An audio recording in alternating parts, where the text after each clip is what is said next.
The man found hiding in a barn following a shooting in Clark County faces a judge on murder charges. Now, we caught up with the person who led deputies to the scene, but one key piece of evidence is still missing. Jordan Burgess live in Springfield with what authorities are still searching for. Jordan?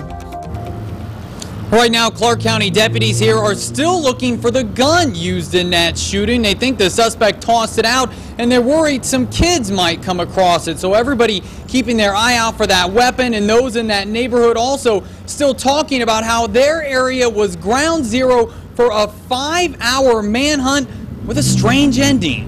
19-year-old Anthony Hottenstein sits in a Clark County courtroom wearing much more than the first time deputies saw him. He was in the hay mow, disrobed down to his underwear, covered with hay. Now Hottenstein is in prison gray and facing a murder charge. Deputies say Hottenstein killed 19-year-old James Hall in a shooting that also left Hottenstein's brother in serious condition at Miami Valley Hospital. The sheriff says the three were inside an SUV that crashed here on Old Mill Road after the shooting, but authorities aren't telling us much about what triggered the gunfire. Obviously, we haven't presented anything to the grand jury yet. We don't want to do anything that'll jeopardize our ability to present this case. But what is known is that Hottenstein tried to escape after the shooting by running to a nearby neighborhood, ditching his clothes, and hiding in a hayloft of a barn. But it turned out to be the worst place he could go.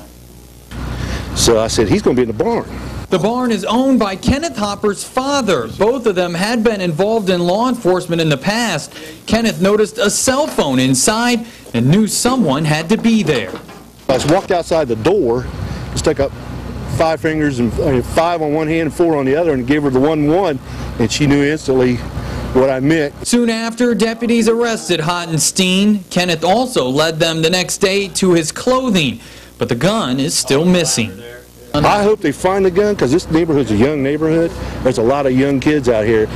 If that guy would just tell them where he threw it at, it'd relieve a lot of pressure on a lot of these people. And the sheriff says if you find the gun, don't touch it. Just call 911 and deputies will come and handle it and take care of everything. Now, as far as the charges there against Hottenstein, the prosecutor told me that they're going to go to the grand jury next Monday with those. Reporting live, Jordan Burgess, 2 News on your side.